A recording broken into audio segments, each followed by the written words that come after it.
They're like filler songs, but a whole album of them. Right. You know?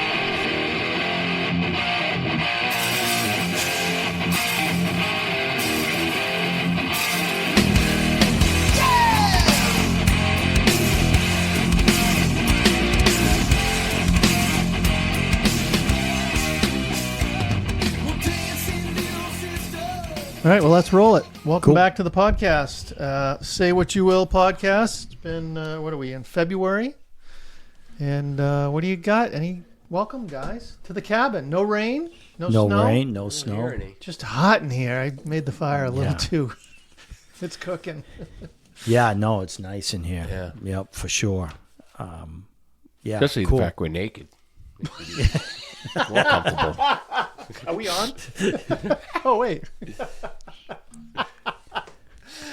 All right. I can't wait to. We got some interesting albums to talk about. But Yeah. I know you'll get into that, but yeah. Yeah, and I just responded. Kilmer said he's going to see RATT tonight. Wow. Rat or Piercy? A Pearson. There's no rat, Right. But all in pricing, $140.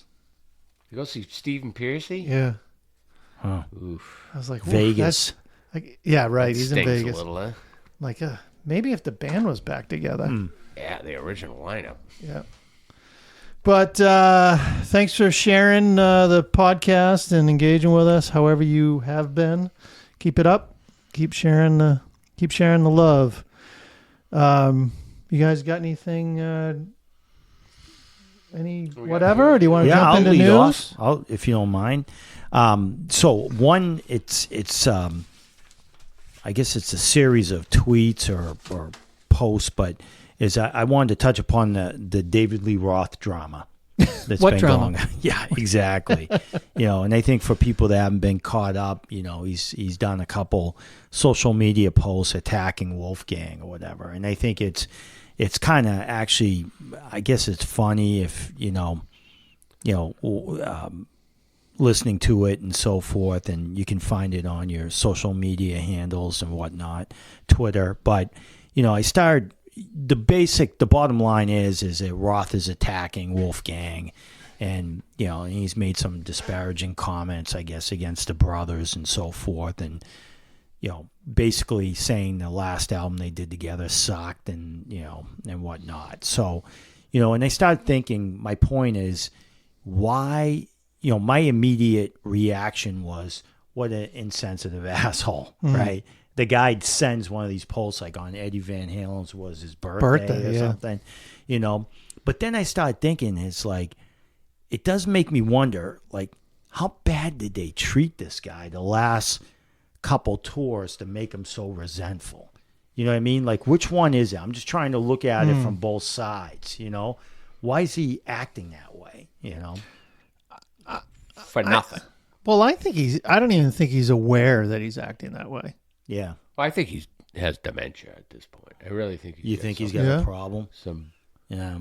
marbles loose. I mean, there's a difference between charismatic, and just being fun-loving Dave, and there's something freaking wrong with this guy. Yeah. He just acts bizarre. You see him on the Joe Rogan Experience interview? Long ago, right? Yeah, well, a few years back. Yeah. Just Missing a tooth. laughing like after every statement he said, he would just go in this, like, yeah, he's missing a tooth. He's just, something's not right with him. Yeah. And of course, he would never say a damn thing about Wolfgang if Eddie Van Halen was still alive. No. Yeah. No. You know that for a fact. Yeah. He wouldn't burn that bridge. Yeah, what's interesting, I don't think there's a lot of, I don't believe Wolfgang's retaliated. No. He's No, kinda he's smart. taking it. Yeah, he's taking it. What's the point? Why get into it with Yeah. that? I mean, Right. there's. Oh, I was just kidding, Wolfie. Just Yeah. me. Is that what he said? No, but that's what he would say. Just me rapping and diarrhea of the mouth. I don't know. Well, he follows it up.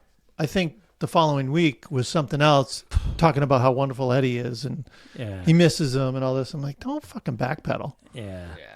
Trash. Different kind of truth. You know what the problem with this guy is? Bored. That's what Yeah. I said to you guys. He's just bored. Yeah. He's got a ton of money and nothing to do. Right. He's bored. You see that He's in the house he grew up dancing? Right. He's in that house alone, Right. doing that weird vaudeville dancing. You see videos on Facebook. in. Yeah. It's just deranged. Yeah. You know, he was the coolest fucking front man Yeah. back in the day. Every guy wanted to be Dave. You know, every singer wanted to be him. He was just, it worked back then. Right. And now it's just like, he's just like a parody of himself. Yeah, well, this is far from what he was back then even. Like, he was witty back then. Yeah, it just worked. Yeah, yeah. You know, now he's not even, he doesn't say anything. We're like, oh, that's great. He just, Right. diarrhea. Yeah. Bizarre. Kind of like us. Yeah. Exactly. Well, when he took over the Howard slot, Oh, that was awful. trying to follow his Right. analogies and stuff. Yeah. It's just like, I mean, he's a smart guy. You know, he is smart. He's intelligent.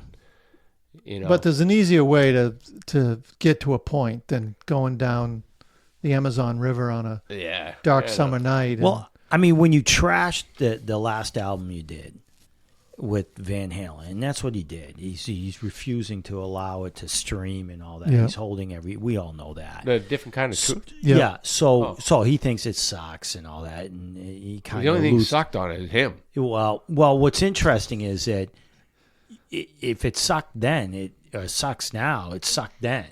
So it just makes you wonder how much control he had on that. Like why did he allow it to be released? Well, because it piggybacked on a tour and they went out, right? Yeah. I thought the music was good on that album. Yeah. The music. Yep. Yeah. He was rough. Yeah. You know, Yeah. no surprise. So, what is he criticizing? The songwriting? I thought the songs are just rehashed old Van Halen songs that they restructured, right? Yeah. No one's, he hasn't really said anything. It's like Wolf was interviewed on Eddie Trunk and he said, someone doesn't like it in the camp and has pulled it and, doesn't say why, but. Who produced that? That wasn't Templeton either, right? Or was that just Eddie? 5150. No, I think they had a producer. But yeah. So, anyways, I don't know. It's just interesting. It's like, geez, can't these people just get along or just whatever? So, anyways. John Shanks produced it. What? You know him, right? John Shank? Yeah. Let's see what else he's done. But that's ongoing even after Ed passes. It's still Van Halen drama and people fighting. So whatever. Yep. So Well, It's pointless, though. It's pointless. It is. It's like, just get it out there, Who cares? What's going to happen is the audience for all that material that's probably pretty decent is going to be long gone. Like, yeah. I probably won't want to listen to it when I'm 75 Right. or 80. Yeah, exactly. Like now's the time. We're all getting older. So, Right. but I can piggyback on that Dave stuff. So there's a new book out. New Day book. Yep. Yeah, I saw that. Called How David Lee Roth Changed the World. It's written by Darren. Well, yeah, it's unauthorized, right? Yeah. Plazos. I don't know. I'm going to screw up his last name. But anyways, he has a podcast also called the DLR Cast. He talks all things David Lee Roth. But I heard him on, there's another podcast called Appetite for Distortion. And it's a pretty good one. And he had him on there. So he's talking about how he changed the world and this and that. And I'm like, this could be a good read. I may enjoy his take or whatever. But then he lost me, the author, because he said, when the guy from Appetite for Distortion said, what would you say? The book, I think, covers from like 85 on. Like, there's a lot of that in there. Like, he dives deep on the albums that Dave created. After 85. Yep. Mm-hmm. Well, after Edom and on. Yeah. So the host asked him, what do you think is Dave's best song or something like that. And this is where he lost me because he said, I think Dave's best solo song he ever did was Just Like Paradise. Wow. I'm like, I don't know. Goodbye. I'm not going to read this book. Wow. That's a horrific song. About Elephant Gun. I like Yeah. that. I mean, anything from Edom, Yeah. you know? But anyways, it's a book out. Could be a good turner, but I don't know. If he thinks Just Like Paradise is the best song, I have a problem with that. Yeah. What do you got, Mark? I guess Cliff Williams out of AC/DC. Right. He left. They announced a tour. They're touring. They must. In Europe. I don't know. I don't know anybody here who Huh. they picked. No. They might just bring a guy out. I guess. No, they named the bass player. I think he It's, just had enough. Oh, they did. I can't think of Robbie Crane. Yeah, yeah. Play with everybody else. I can't remember. I'll find it. Yeah, there was a rumor it was going to be McKay. Is he just? Oh, Oh, really? McKay. Yeah, and yeah, that was a rumor that was floating around. Oh, they already had Rose. Yeah, so singing. So apparently it's not him, and now there's speculation that if they do a U.S. tour, maybe they grab McKagan. You know what I mean? Yeah. So it's just Why isn't he touring? Just He for just done. had enough. I think. well, he quit guys are before old. the power trip, right? I mean, he didn't want to do it then, and then they dragged him back. Yeah. Yeah. Yeah. He just. I mean, it's not a tour that I would care to see at all. Yeah. Yeah, I'll remember the time I saw him at Portland, Cumberland County Civic Center. and They're he's gonna on- be. They're no better than when you saw him in the heyday Right, for $12. right. It's like, Yeah, one of those tickets gonna go for. Chris Cheney is the new bass player, and he was formerly he worked in Jane's Addiction. Huh. I thought you were gonna say in finance. He's going to be Matt Logg, who played with the group during Power Trip last year, is the drummer. Logg, Laug. in AC/DC. Yeah, that's right. Because Phil Rudd Yeah, not he's- allowed in the country. He's Well, not no, allowed he's to in leave Europe. his country. Yeah, Yeah. yeah. He's in. This is the Europe tour. They haven't announced U.S. dates. How much further can this band take this? Guys just keep dropping off, and they're down to what? 2 originals, right? Yeah, No, but- one. Angus. Right. You're right. One original. But nobody cares, Mark, about the bass player or the drummer. They couldn't even name their names. No. They You just know want what to I hear the mean? music. I mean, the Well, that's guy what- across the street here, or whatever, or they my brother-in-law, they don't give a shit. That's why Yeah. the Kiss thing is going to work. Yeah. They just want to see somebody in the costume singing the songs. They don't Right. care who's under it. Yeah. you Yeah. know. Accept's got a new album Yeah. coming out. Humanoid. I think we mentioned that. Did last, we? Oh, I think wasn't sure. I so. read yeah. it today. I could be wrong. Like I said, singer left Kingdom Come. Keith St. John right. left. Yeah. Right. What's left of that band anyway? I don't even know if they Yeah. were going to continue. I didn't think they would even continue on without Danny Stagg. And Steer, Rick Steer, Stagg, right. Johnny B. Frank. that's right. Johnny B. Frank. I forgot. And there's a new Cliff Burton figurine out. You know what I saw today? Better than Cliff Burton figurine. I know. The whole Motley. Motley, you sent that. Oh no, Who he sent it. it? Oh, I sent it You to you sent guys. it Yeah. to her. Yeah. But then That's after funny. that, I saw Cliff Burton's Shout. got one. But how funny is that? I know. On the Shout Tour, you can play with them. Now, who's authorizing? Is that coming out of the It came Motley out- Crue camp? I saw it from their So they're their post. marketing this thing. Oh yeah, That's they, just they another. get a cut of it. Brother. But it wasn't John 5. Right. Yeah. Yeah, I would have a problem with that as Mick Mick. Mars. Well, he's not if he's getting a chunk of it. But they must have had to get his approval, right? Well, he's probably still Because 25. He's still they're 25% dragging that guy of that. through the mud. Right. Yeah, Nikki Sixx has been shitting all over him. yeah. I think where that netted out, he's still 25%, and it's gonna Oh, go. yeah. It's gonna go to more court. But anyways, That guy, John 5, just doesn't fit that band. No, no. no. And, take a couple notches out of the freaking guitar strap and bring it down a little bit.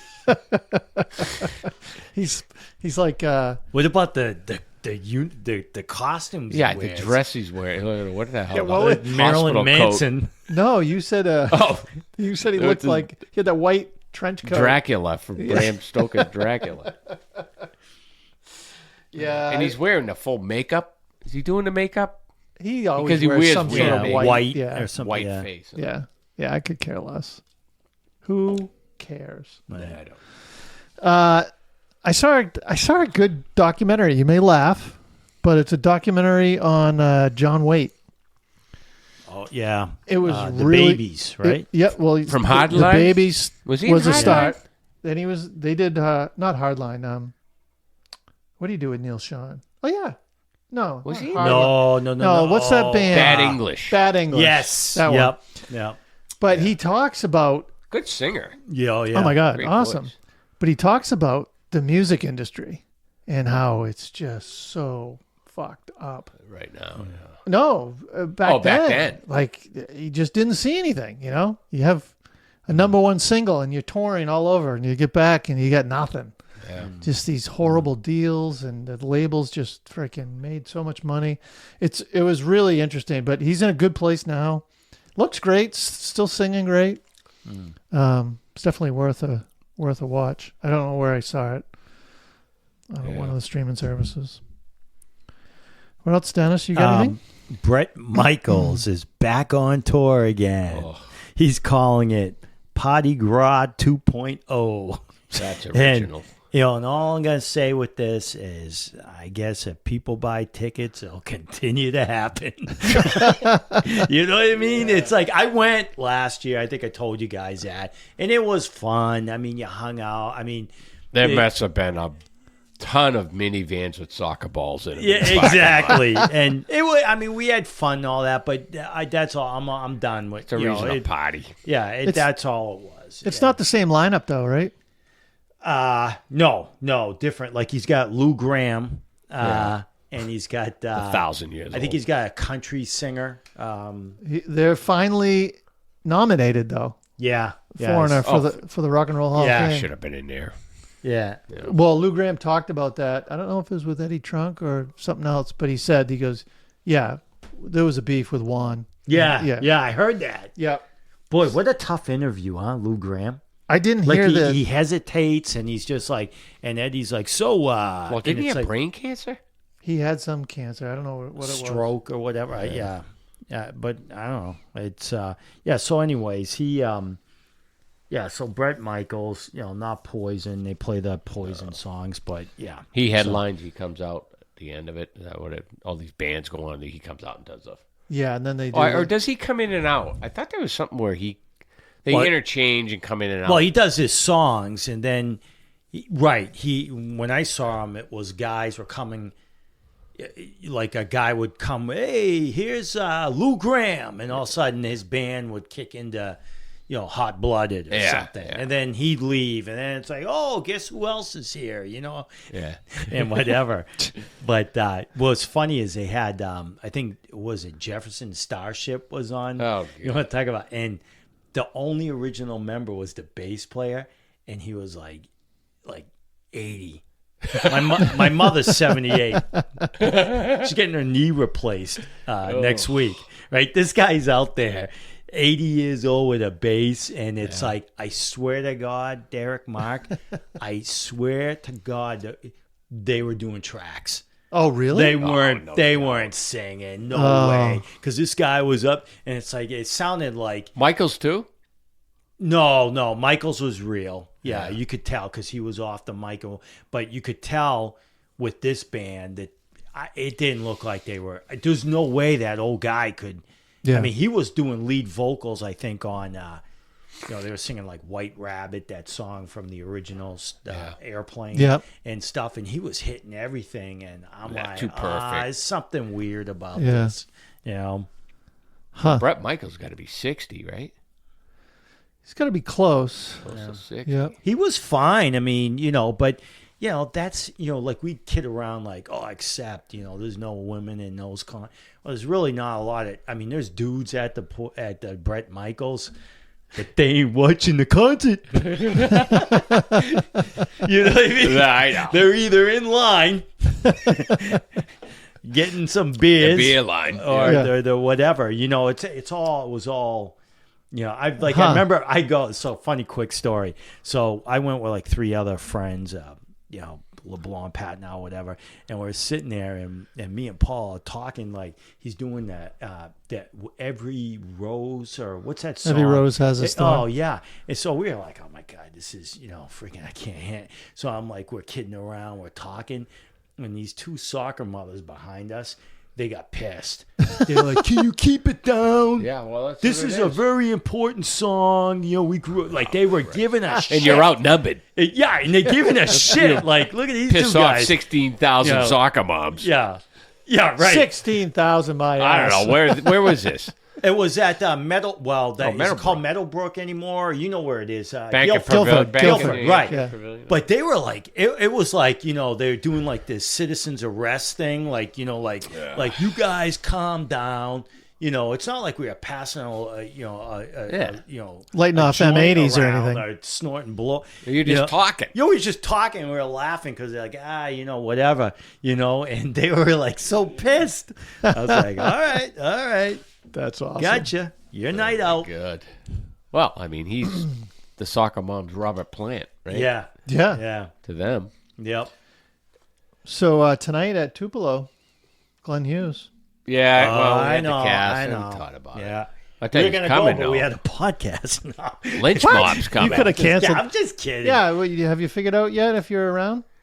I got to figure out because I was How hard telling. is it to figure out if you're there? Like, Well, I had to get my flight. I had to figure out what my flight was. Oh, you don't coming have your back. flight. I got it now. We should be back by noon. So Yeah, I'd like to go to that. It's a Sunday night. Yeah. School night. it's cool. I'll go if you go. I mean, I already like looked. see Lynch. I don't know. The tables are in the back. It's already full. it's Getting there. But yeah, no, I talked to someone the other day and they said, yeah, I'm going to see Glenn Hughes. Yeah, I seen I was him like- there once. Yeah, He's it good. was good. And He Nuff's can still Enough's sing. opening. And that band that opened on the stadium tour with, That unsigned band. no, they're signed. I don't think they're signed. Really? Yeah, Class Act? Is that it? something like Class that. Action? Whoever Yeah. opened up on the. Classless act or They're something? from Boston. No. I think so. They're from Oh, LA. Yeah. I know who you're talking about. Yeah. Let's- No, because Michael Anthony produced it. What? Helped produce some of their songs, but I think they're local from Boston. You know who plays in a Boston band? From Nuno Boston? Betancourt No. and Steven Tyler. Whoa, you're good. Brad Delp did. Tommy Scotch. What? Yeah, I'll have to look it up. He plays in a band that's out of Boston. Is he living there now? I don't think so. Eddie Trunk was talking about it. This band. He's like, yeah, they're from Boston, and I loved him in Tesla. oh, he was great. He was the heavy side. Yeah. And punky too. Yeah. Yeah. Yeah. Yeah. We were just listening to it, and he came in. All right, want to get into this. What do you want to start with? What about Saxon? All right. I think I got the wrong list. Oh, really? You did the wrong I didn't bands? do Saxon. Oops. All right. What'd you do? I did RATT, Europe? Europe, and Saxon. I mean, in Anthrax. Oh, So What did you understand? I did Saxon. that's all right. You Yeah, guys we may, agreed on Saxon. we may have said that. So my input on this is going to be Phenomenal. really bad. Oh, no, but I mean, your insight. Okay. Well, why don't I? No, that's I'll, fine. Let's couple- get that out of the way. Okay. Yeah. No. Couple. Well, first of all, just some background on Saxon. Saxon was. This got released actually January 30th, I believe it was. It was the last day of the month. But Saxon was they were basically they started in I think it was 1979. 79, yeah. Yeah, so they were really influential as far as being part of that new wave of British heavy Oh, yeah. metal. So it was basically Iron Maiden, and I'm talking the Diano Iron Maiden, Judas Priest, and then these guys. Yeah. So these guys were at the lower end. But what's interesting is how influential these guys were to like bands like Metallica. Dave Mustaine names Saxon as one of their. Well, they're like Diamond Head. They Yeah. have a band that Huge. where they never got big, but they influenced big band. But what's really interesting is that this is a band that never broke America. They never did. No, You I know, mean, they were it- known. I knew of Yeah, them, but I but- wasn't. Yeah, well, they had an image problem, right? I mean, you had the MTV stuff was happening, and They didn't fit I that. mean, yeah, you got the hair metal starting up, right? With all that, these guys were losing their hair in the early '80s, for Christ's sakes, right? And you got these other right. bands. Yeah, they didn't fit that. They weren't MTV material. I mean, Biff Byford. I mean, Yeah. I mean, they're almost like too English. You know what I mean? And no disrespect to the British and whatnot, but they didn't fit in with America. You know It's what I mean? like White Snake if they kept Bernie Marsden and all those old guys. And who's the other guy there? White Snake success got bigger when they started getting in the Pretty Boys. Right. The Vandenbergs and the Campbell and Aldridge and Rudy Sarzo, because they fit Right. the genre and what was going on. Right. I mean, where's Bernie Marsden? How's he fitting in Yeah. back then? Right. He was the 70s White Snake. Right. And I think that's the same thing with Saxon.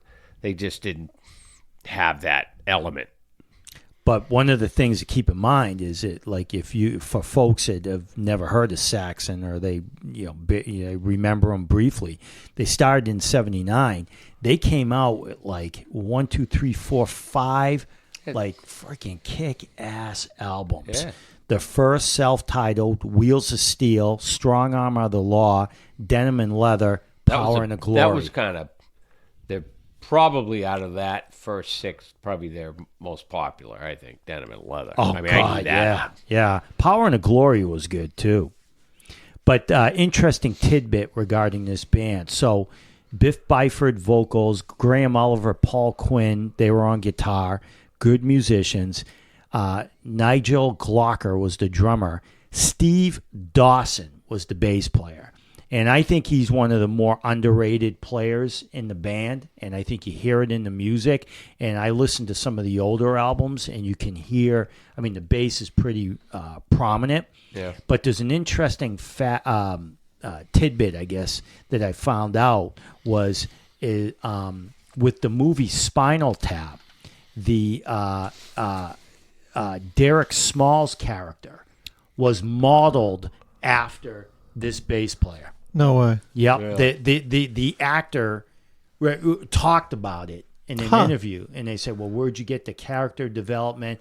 And he's like, and he talked about the bass player for Saxon. Yeah. You know what I mean? So I don't know if that's a compliment or whatever, but I thought that was pretty interesting. It was like that other band, Anvil. Remember them? Yeah. Yeah.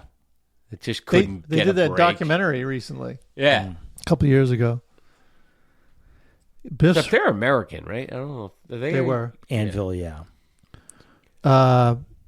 Biff's real name is Peter Rodney Byford. Wow. Biff, I guess, is a nickname. Wow. Really? Yeah. Yeah. Huh. What's up, Biff? Well, So, Biff Bifford too, right?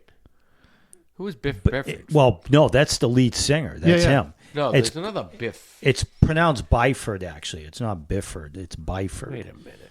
There's a drummer out there. Oh, where? Somewhere out there in the world. So this wasn't, we usually run down numbers, Derek, and there was they didn't chart in the U.S. U.S. was 174. Jeez. And in the U.K. was 18. So it just shows you the appeal that they had in Europe. They could not break America. Yep. You know, and they never really did.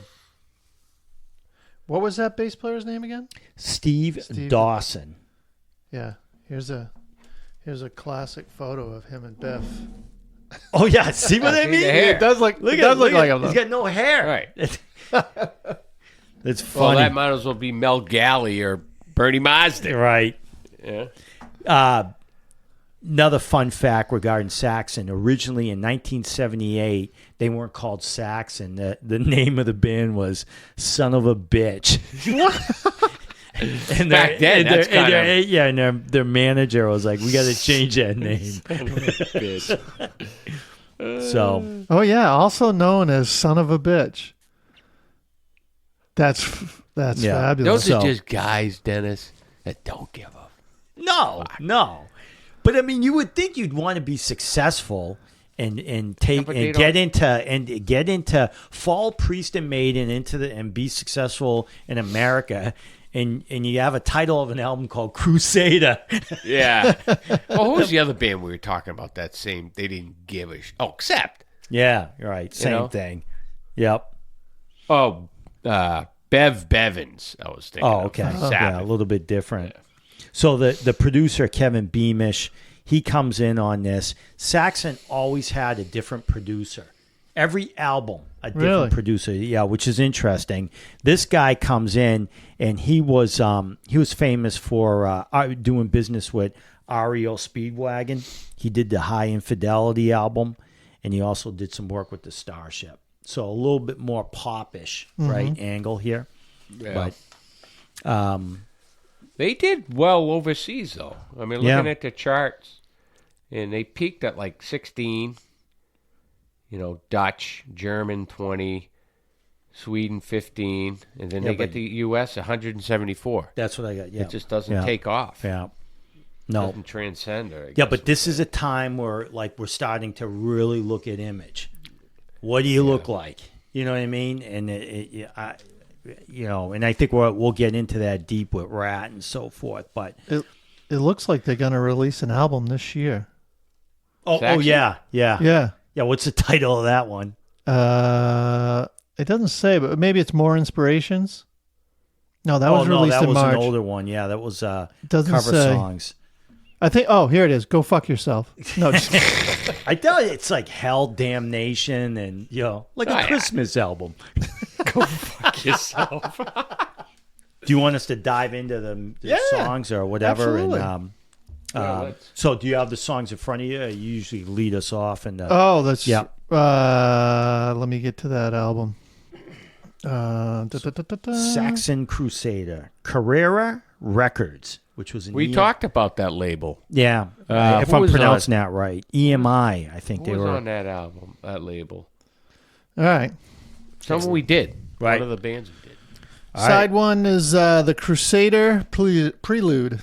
Yeah, so this was the first. Number one. This is more or less an introduction. Yeah, I like the battle cry in the coming beginning. in a minute. It's just kind of opening. The album. There's not really much here. Mm-hmm. You hit it in the head. A battle cry. You can almost. It's like it was like a scene, a battle scene. Audio. Right. You can almost tell what was going on. All right, Crusader. 6 minutes and 33 seconds. I see that. I mean, that's a long-ass song. For your first track. Yeah, and it's a slow build-up. I think they're more of an anthem-like song. They're kind of a stupid vocal start, where he's like, like it. Yeah, like some kind of monster. Yeah. Or, what do they call, like a Viking? I mean, I didn't mind the song. I mean, I remember buying this when it came out, actually. Because I had the original, I had Wheels of Steel and Denim and Leather and stuff. So I was there was some anticipation like, wow, this is going to be, a great album. So I didn't mind the song. It's a long song, though, to keep you 6 engaged. minutes is long. Like I said, for an opening track. You didn't like it? Well, I got, medieval metal, right? Yeah. Is where they're going here with right. this. I said it was okay track, but some corny 80s gothic chanting thing going Right. on in there. I don't know if it was supposed to be like a, Thor. Right. It was pretty cheesy. Yeah. Yeah. And I think even back then I would have thought that was pretty Yeah. bad. Oh, that's great. All right. Not much more. A little bit of what you fancy, Go ahead, Dennis. Oh, okay. No, I was just. So it's interesting the shift.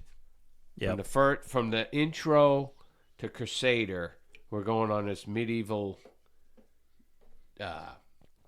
Tour. and then they come in with a little bit of what you fancy with some cool shuffle. Yeah. It's like they just went another direction. The second song in, the solo was good. It was a decent track, and it kind of had that shuffle. Would make good opening. Yeah, what about the Song, middle of live it? song. Like the tempo change? It was like almost like a Van Halen type of Yeah, it wasn't tempo. a bad tune. No. It's just they just shifted gears like right after that first song. And I think what we're learning here, and this was a fast song, 3 minutes, 50 seconds, is you're starting to have some appreciation for the guitar players. The guitar players are solid. I mean, they're good. I really think the bass player is underrated, and I don't know what you know about the drummer, but I don't know much about him, but it doesn't sound that bad. No, and I like the drum Yeah. mix on the album. I Yeah. thought it was pretty Right. It was pretty good. Yeah. It had like a real poppy snare. It wasn't like buried in the mix. So the problem here, I think, folks, is like when you're listening to this album, and this is another reason why this band I didn't think got big, is the vocals. I mean, when you hear the vocals, Byford is just one of these like acquired taste. Yeah. You know what I mean? You just doesn't. You know what I mean? Yeah, it's not. I can see people being turned off by the vocals. Yeah, I agree. All right, Sailing to America. This was like AOR hit attempt, That's what I radio hit. was Yeah. it. I don't know if it said. No. But it looked like they were an attempt Trying. at a single here. Yeah, not terrible, but not that great. Okay. No, I mean it. Not a bad song. Good solo. Catchy chorus. I think when they sang that chorus, it's Yep. kind of memorable. I kind of liked the song. I didn't think it was that bad. All right, Set Me Free. So this was a Sweet cover from the band Sweet. Yeah. Andy Scott. Another fast pace song. They kind of put their version on this, a little bit more, like a metal approach to it. I mean, I don't know. I mean, 3 minutes, 13 seconds. It comes and goes quickly. I thought it was okay. Yeah. I'm just still Not great. confused at the direction of this album. Yep. You got an Right. album cover with guys in armor on horses with dead people all over the Right. right? Yeah. Your first, Crusader's Prelude, Crusader. It's like, wow, this is almost like a concept album, right? Almost like Power Slave, where everything kind of Right. fits the. There's nothing to do with that anymore. Nope.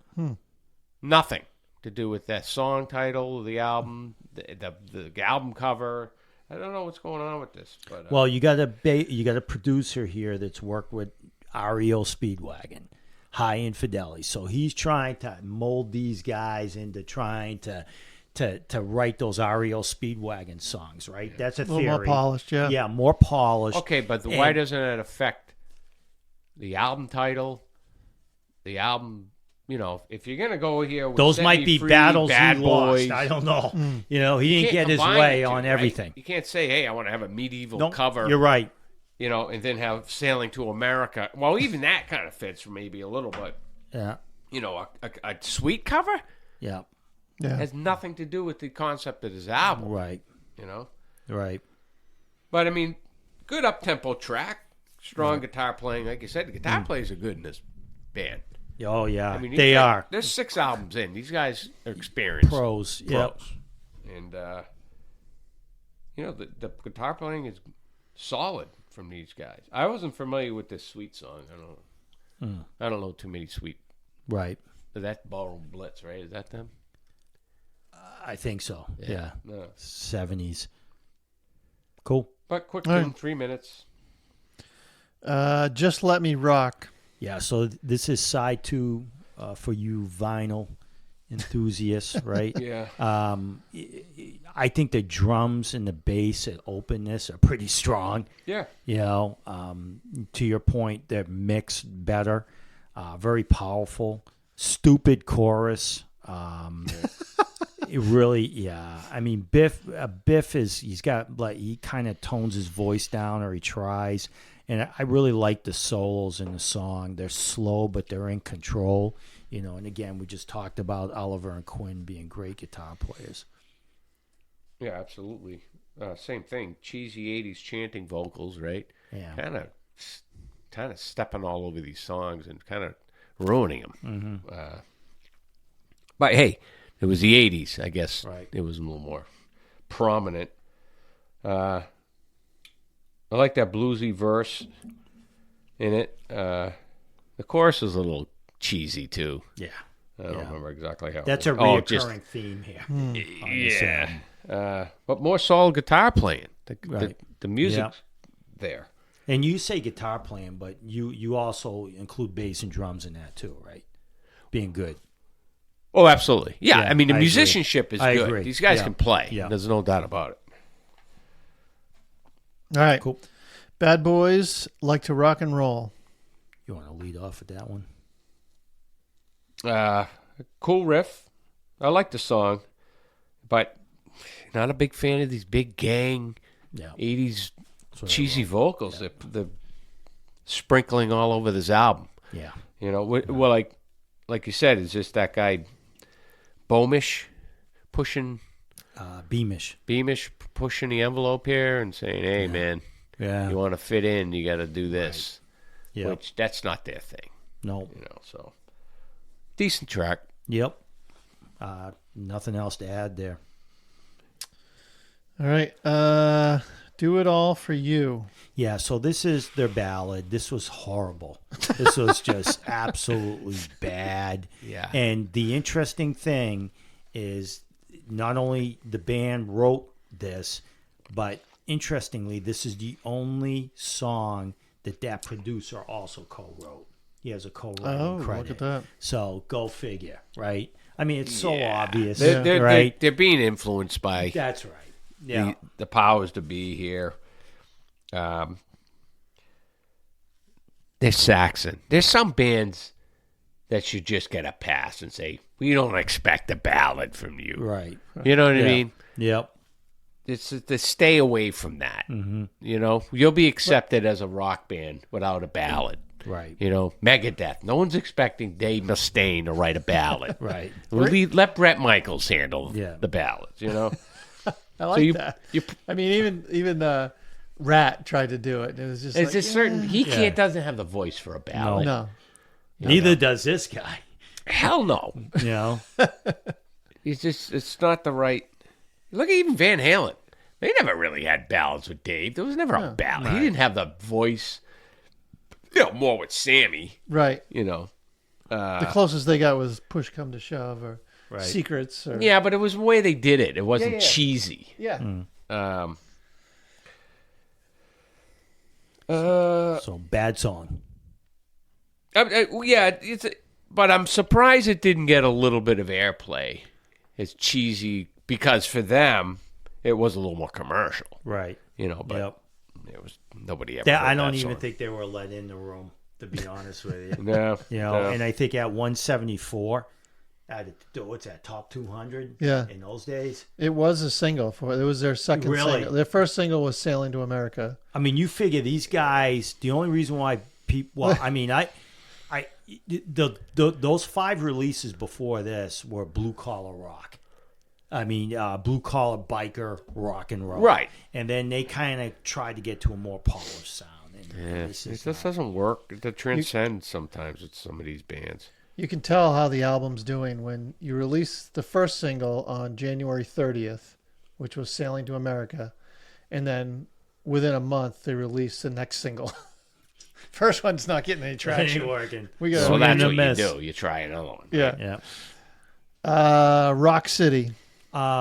So I put drums on this. I don't know why. Heavy rhythm section. Again, the chorus kills this. Just stupid. Not a terrible. What do you think? Right. Soul's decent. Yeah.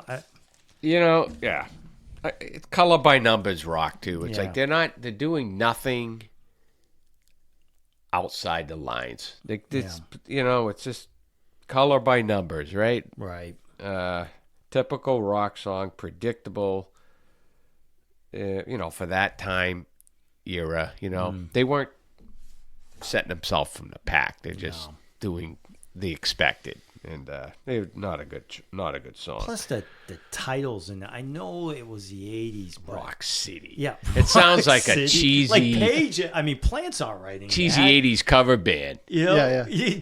Rock City. What is Rock City? I don't know. Well, Bad Boys, like Bad rock Boy, and roll. right. Kiss had a pretty big. Oh run. yeah, true to that. Yeah, Yeah, but you add the Detroit to it. It's a little cooler. right. Yeah. Yeah.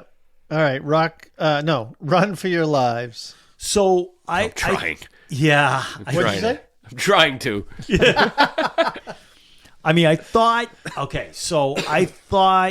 this song had potential if it was mixed a little bit better. I just thought it was, missing the boat, so to speak, regarding the way it was put together. 3 minutes, 53 seconds. So these are short songs for Saxon. Thank God. Yeah. Terrible. Yeah. Yeah. The only one I can really listen to is the Crusade Prelude. That's just It's a minute. You're in, you're out. Yeah. I got meh. Right. Okay, track. I don't even remember. All right. Track. Well, say what you will. So I'm gonna say no. It was the end of a great run of 5 awesome albums, and yeah. What, was it an end? Like, was the next album? Well, they did a bunch more albums. yeah, but they're- I think Did they ever break it through? I don't think they cared anymore. No, and I think some of these guys dropped out too. Like I don't think the band stayed together. Yeah. I think this was their ticket, or they thought. Yeah. Hire this guy from REO Speedwagon. Wrong guy. Get us into America.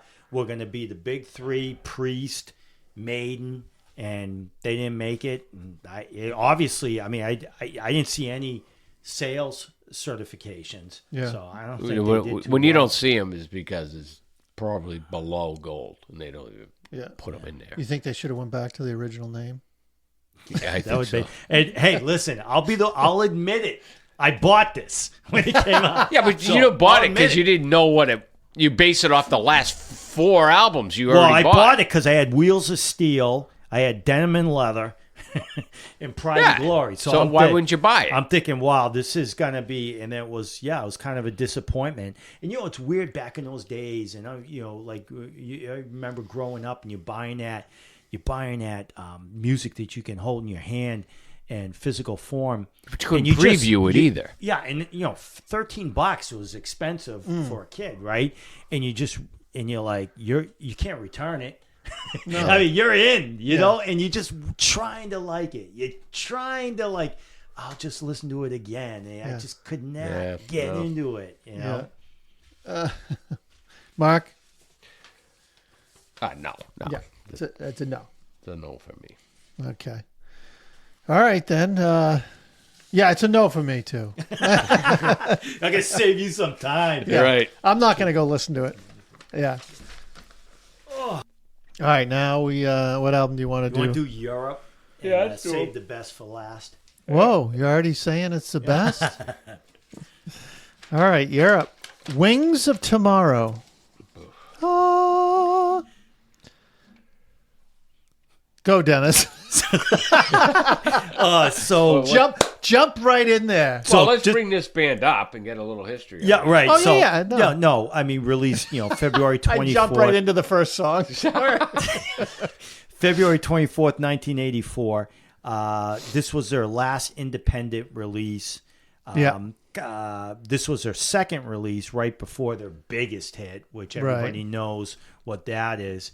But this is, melodic cheese metal, really. You know? I was trying to think of a word to describe these bands, like Swedish band. Yeah, Swedish band. Yeah. like Europe, Jafria, House of Lords. They wear like dress shirts with frilly, ribbon collars, and they got candelabras lit up on the stage, and they wear a nice sequined vest over their shirts, and their hair is all flowing. What's that style?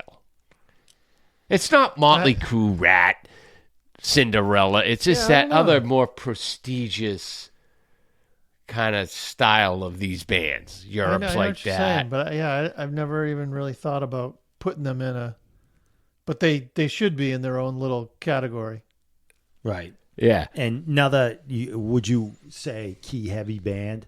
Like they got keyboards all over this thing? In some cases. It wasn't as heavy as the next album. See, I never heard of this band until I didn't Final either. Countdown. I thought they were a new band. Yeah.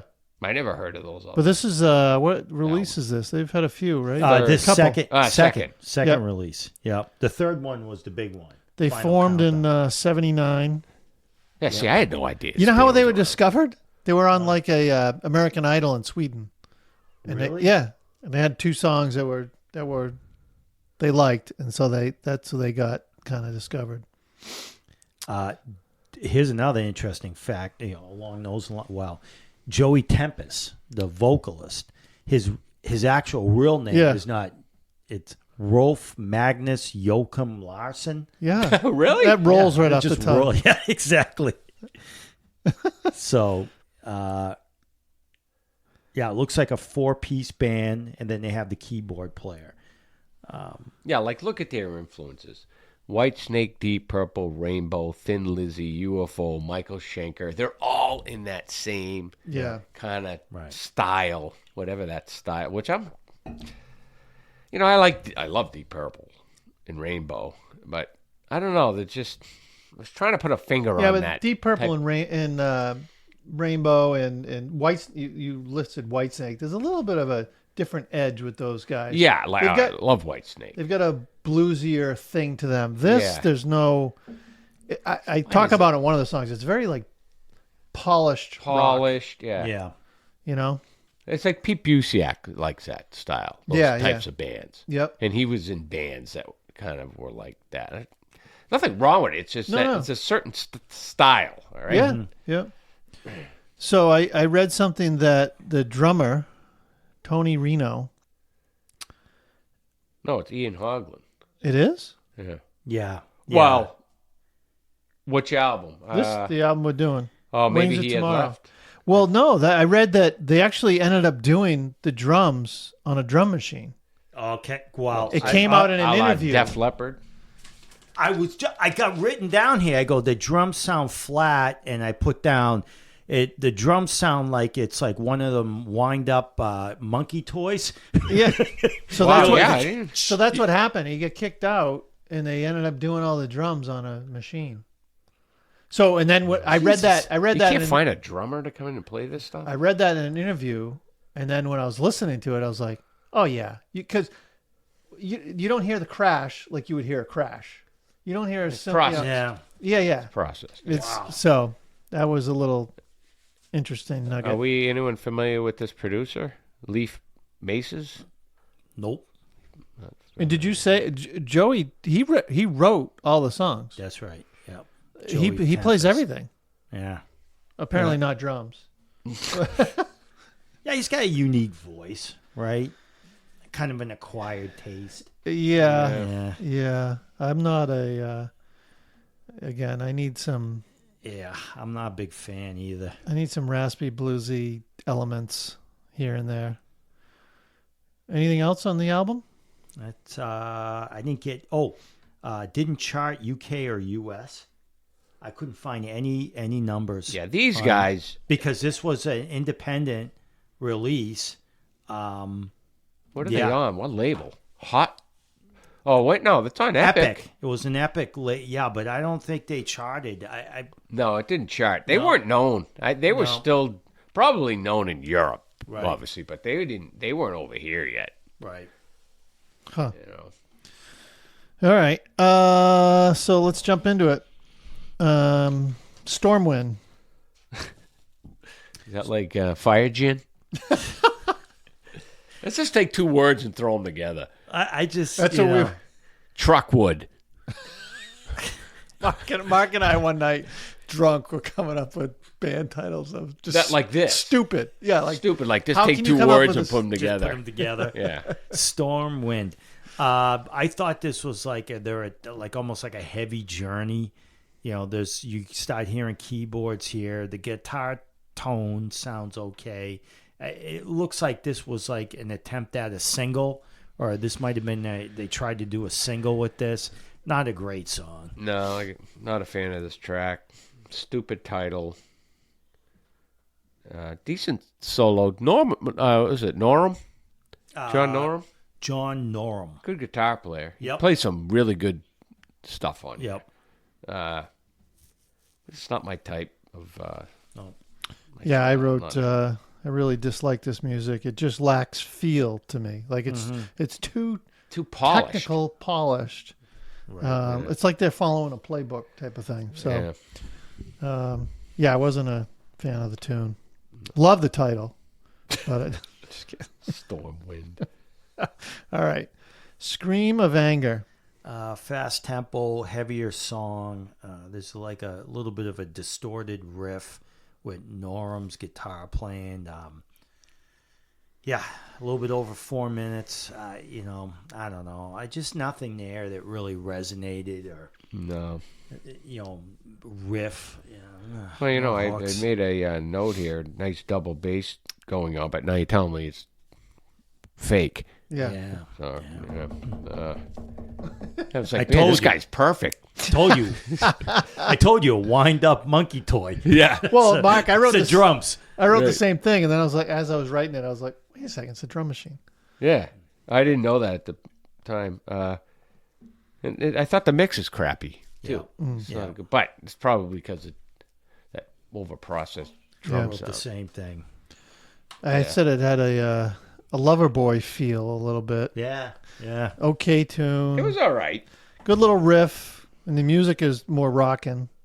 But you know, I'm already pretty down on Joey, Yeah. and he reminds me of a like a Don Dokken. You know, they can sing. They got Yeah, I pipes. They can sing anything, but there's just this little feel that's not there. It's No. like I don't want to say it's too perfect, but Right. definitely talented, writes everything, but just not. But then you take a guy like Y&T, Dave, Meniketti, yeah. Meniketti, he writes everything, but he's got this bluesy feel. frickin' He's got feel. Yeah. And emotion. These guys Yeah. are These trying, guys are just like robots. trying Yeah. to be safe. Yeah. Yep. All right, next song, Open Your Heart, Mark. Garbage. I got sappy ballad crap. Yeah. There's not much I else to said the say. same thing. Sappy, terrible. It's sucky. Yeah, I wrote I wanted to like the song, but I just don't like the guitar, the sound, and I really dislike the chorus.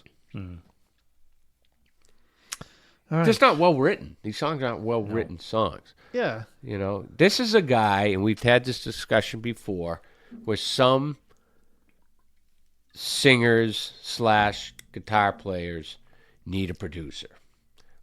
Like, some guys just don't. Some guys are naturally can fit together. Joe Perry and Steven Tyler, right? They don't need too much help outside. Maybe just to construct and, Yeah. Dave and Eddie. These guys, Norum and Leaf Tempest, Masses. they need help. Yeah. They need help. Yeah, you're right. They need a guy in there, Yep. to help with the writing, like a Desmond Child. But Yeah. this band couldn't afford that then. Then this band hasn't hit yet, right? Right. They don't have that luxury, so you got to rely on yourselves, and it's just not working. Right. All right. Treated Bad Again. I kind of like the beginning of it a little bit, but in putting this all, based on everything else we're going through. The vocals, though, they sound like it's mixed weird, like he's in a hallway, like he's in Yeah. the background. That's what I got here. Yeah. Nah. Yeah, I mean, kind of bluesy, And this is a problem with a lot of these songs, is the songs would sound a lot better if the production was better. This sounds like a demo. Yeah. Like it's on a demo. You know what I mean? Well, I guess, they got it right on the next album. Like, Yeah. Right. I mean, they had 3 big hits on that thing. Yeah. Well, it probably wasn't his producer. No. Well, they went to CBS Records, I think, on the next album. Right. So, Final I wrote, all right, little bit of a riff, kind of rocking with a little bit of attitude, but Yeah, I had the guitar player ripped on this track. yep. I mean, Norm's good. He's played with some other guys, too. Yeah.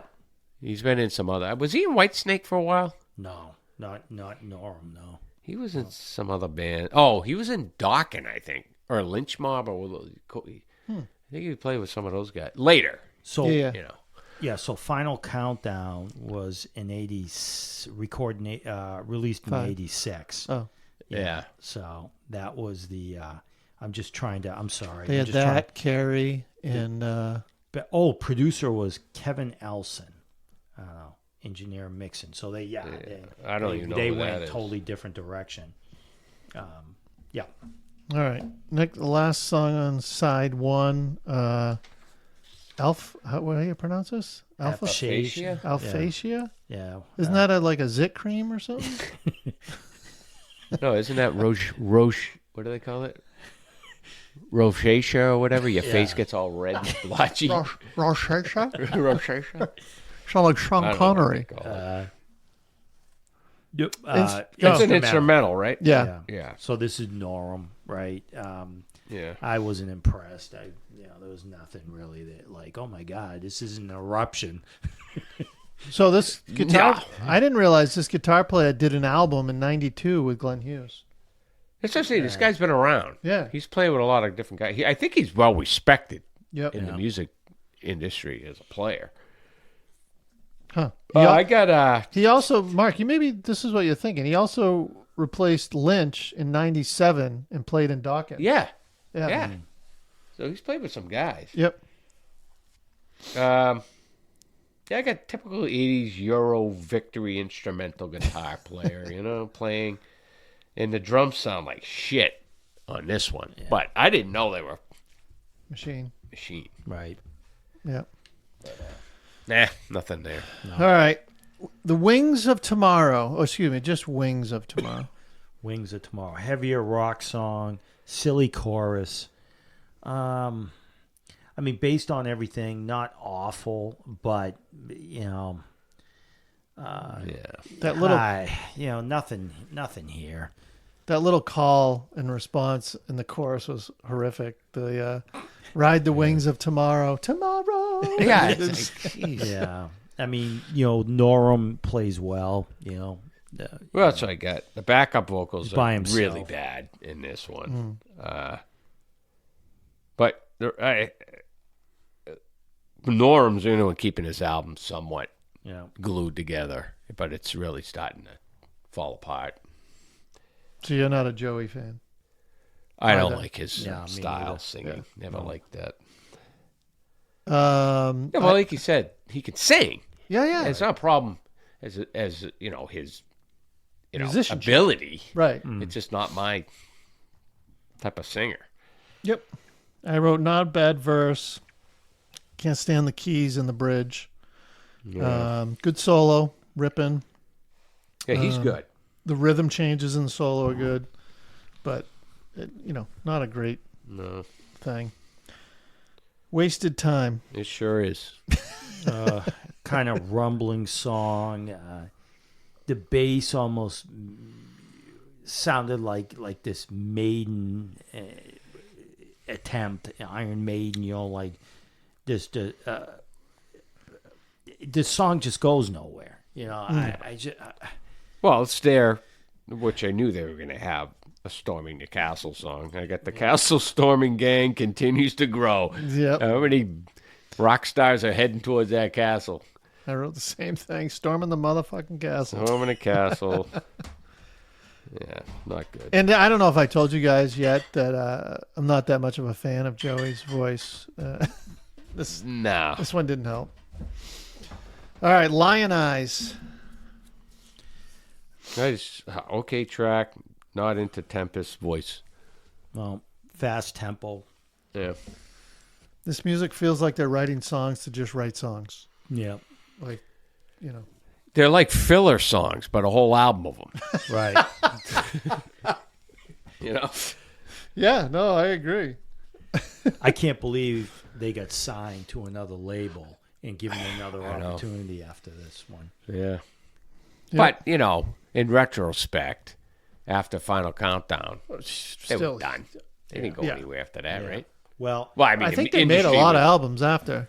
I know of an album they did that if anybody... Oh, they had one you showed me, Dennis, that was good. Correct. It's called Bag of Bones. It was released in 2012, and it was a stripped down, no keys, just...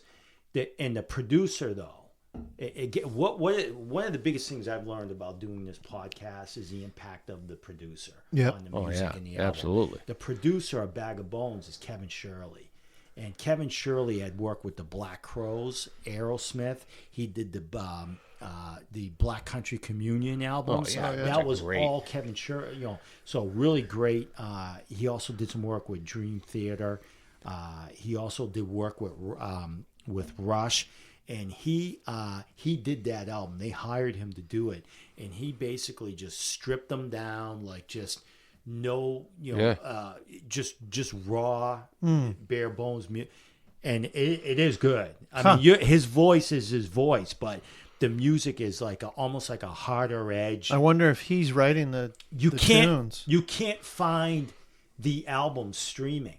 Like I tried to find it because I actually did. I liked it. Yeah. And again, the vocals, but I liked the music. It was like this hard rock, bluesy hard rock, and they don't have it streaming. So I have no idea why.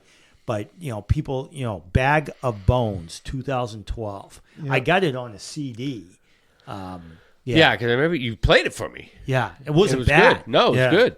Tempest, again, wrote half of the tunes. Really? Who's Mick Michelli? He is background keyboards. Looks like he wrote a lot of tunes with him. Right. Interesting. Okay. Yeah, so Kevin Shirley just really kind of Mark. stripped them down. They have a song called their opening tune, On what album? Bag of Bones. Their opening tune is called Rags to Riches. No way. Yep. Oh, really? That was a tune. Yeah, we had a song covered. That was a good song. That was a very good song. Hardcore classic rock record with the blues knocking on the door. Was that I mean, was that People? You got to make a decision. Yeah. Yeah. That was a good tune. No. That was Dirty Mind. Oh, that was Dirty Mind. That was a good tune. All right, Mike. Brush those off, will you, please? Yeah. I forget all the words for sure. All right, next song. I like that song. Oh. All our songs. Yeah. They're better than this shit. They really were. For a fucking local guy demo, I put that up against any of this. Yeah. I have your cassette. It's better. Find it someday. Listen to I'll that find it cassette someday. and then compare it with this Get Europe Derek to Wings of autograph Tomorrow. it. Well, these other tunes after the cassette were way better. Oh, really? Yeah, we had some Yeah, other ones. That we- we never recorded again. I don't know why we didn't record all that shit. I don't know. It's better than this. Yeah, And I'm not just being biased because I'm in the band. Right. It was better songwriting. Yeah. Right. Yeah. Anyways, all right. What All are we on? Dreamer? Yeah. Terrible. Worst track. Sucked. 3 words. Yeah, cheesy I wrote same as ballad. above. Songs suck. You make a good point, though. How does this band continue to get looked at after this? Well, not even just like continue to get looked at. Got a better deal. How? I don't know. Yeah, I don't know. Unless they looked at Well- him and wanted to market him. Well, the other thing too, Because he was a pretty boy. Yeah. You know. Yeah. well, we say, a better deal, but who knows? It could have been like that John Waite stuff. Like he had huge hits, and there was nothing. Yeah. So I wonder what he gets of Europe. I mean, of What's you the know, Final certification on Nothing. Countdown? No, no. Countdown. Oh, God, Countdown. Oh, I get. Yeah, actually, I mean, I can tell you. I Let's thought see. you meant this album. I mean, that has to be night and day from this freaking album as far as sales. They had 5 singles off last Countdown, Final Countdown. Triple platinum. Yeah, Yeah, 1986. 5 singles. 3 million. Yeah, Epic was the. Yep. So they're still on the same label, and they still have the same Oh, yeah. producer. Kevin Elson, producer. So did what they- Well, changed? this producer was Leaf Masses. Oh, Yeah. that's right. Yeah. Yeah, you're right. So there you go, producer. Producer. Yeah. I mean, Jesus, US 8. Yeah, it was a big Final guy. Countdown. Yeah, I the remember Final that. I Countdown, remember Rock the the video Night, on Carrie. MTV. It's still played today in Yeah. commercials and. Yeah. All right, I let's hate that song. Oh, I do too. The Final Me Countdown. too. Yeah. We're leaving for Vienna. It's like, what the? Up Uranus. Oh, yeah, Yeah, I boy. can't. Where's my Maiden CD? That's what I look for. I can't stand it. All right, dance the night away.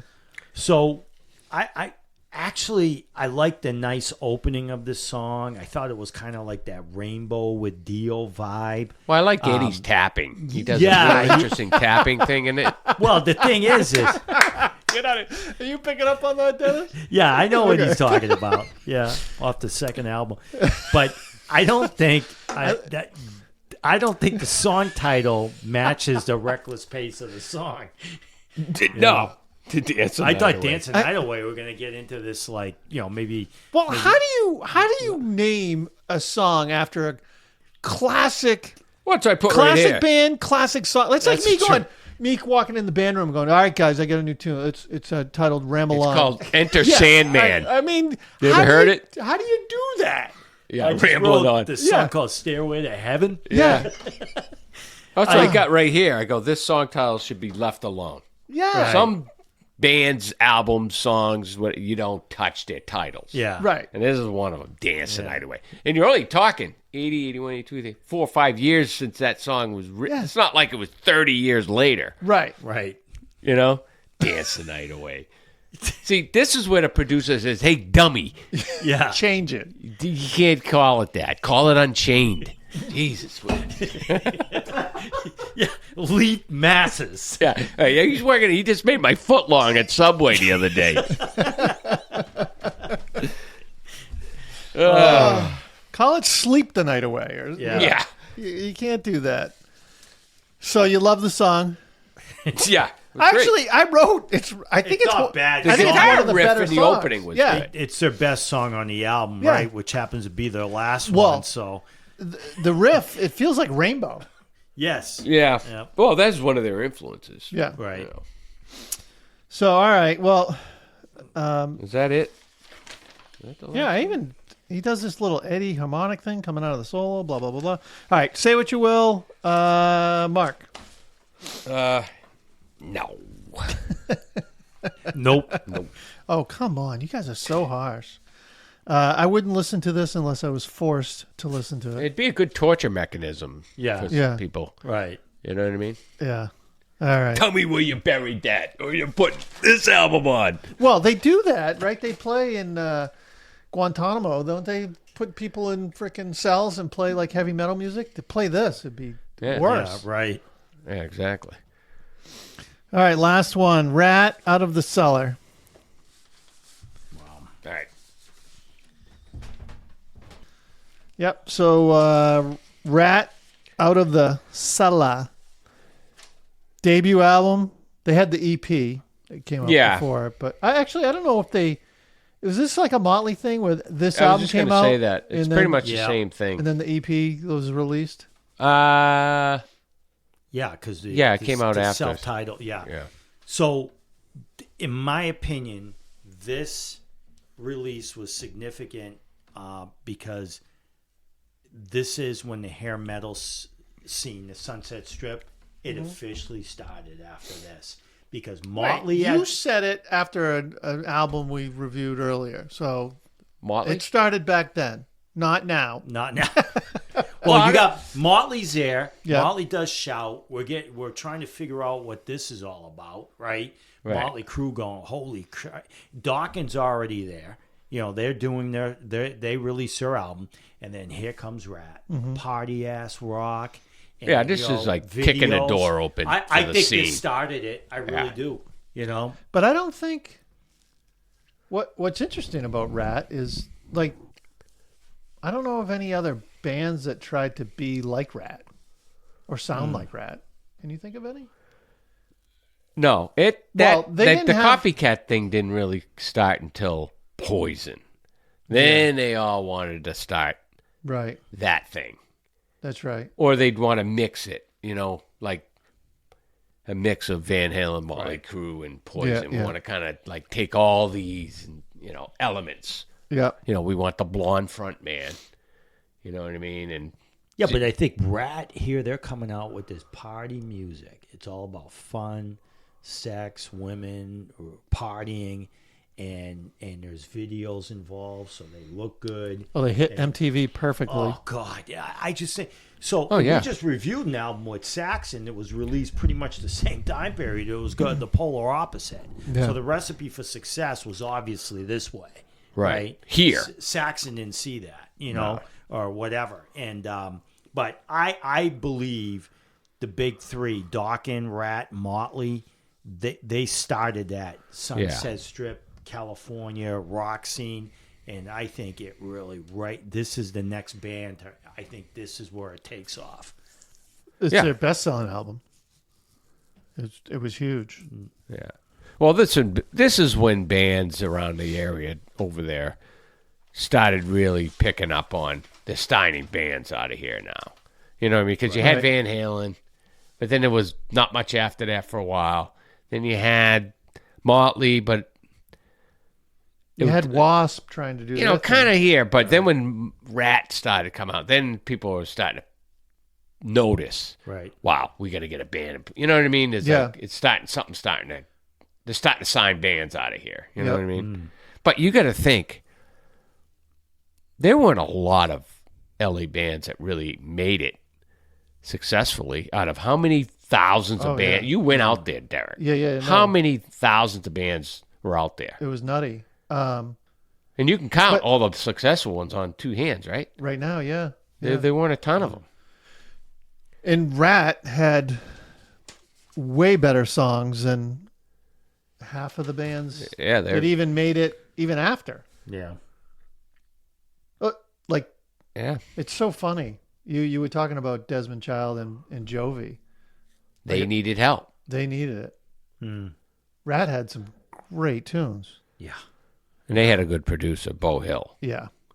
Yeah. You know, but you know, the band wrote these songs. This is all Piercy, Crosby Yep. wrote a lot of stuff. Crosby wrote a lot of it. DeMartini didn't write much. No, I got him on one track. I think a couple of riffs here and there. Yeah, but it's mostly Well, Crosby Stephen- and Piercy Steven wrote a lot of the Rat tunes in general. on guitar. Yeah. Yeah. Yeah, he played guitar. He still plays it online, like on Twitter. He just cranks it up, plays a riff. Yeah, I'm thinking of working on this a little more. Guy's 79 years old. Yeah. Like, what? Well, he's a real deal. What's how old is he? 60? He's in Yeah. his 60s. Early Late 60s, 60s? I think. I think late 60s. But I mean, the Rat formula: hooks, riffs, short songs, He's Yeah, six- in and out. no ballads. He's 67 years old. Oh, really? Yeah. Wow. I didn't know he was that. I thought he. Wow. Yeah, I thought he only had like, well, I was going to say 5 years on us, but I just, you Don know, you. on us. Yeah, I mean, I think the formula, you know, just and also too like the music, as we'll get into deeper, but there's no politics, there's no demons, and there's no, you know, it's about women, sex, and this is party. about the Sunset Strip. good times. Well, I'll say this, though. This album is a little... If Rat can be deep, like this is a deeper album. Later on, he got into the lyrics of, you know, me man, you girl. You know, Yeah, there was yeah. really bad. I want a woman, not Yeah. pretty this- girl. right. So A little this cheesy, this was a little more... raunchy. Yeah. I think they opened up for Billy Squier on this album. Not a good. No, I think Bon Jovi too. Well, they played with them. Jovi in '84. Yes, I got Who's this. opening for who? The Jovi didn't have much going on there. They had a couple albums. I did write that down. I found Yeah. that out. October, they opened up for Billy Squier on the Signs of Life tour. That was Okay. a Signs of Life album, and they did a few triple bills with Fastway and Mama's Boys. Yeah. Mama's Boys. Yeah, I remember them. Yeah, Fastway. yeah, because Fastway really that was last year, right? It was We 83. reviewed that. Yeah, that's right. So they were in the States. Yeah. Fun fact: Stephen Piercy said on the Eddie Trunk show that he modeled his look after. Can you guess? Piercy? Piercy modeled his look after a famous singer. Steven Tyler. No, not a rock singer. Oh. And when you hear it, you're like, "Oh yeah, I can Hold see on. that." Hold on. Let me see if I can get that.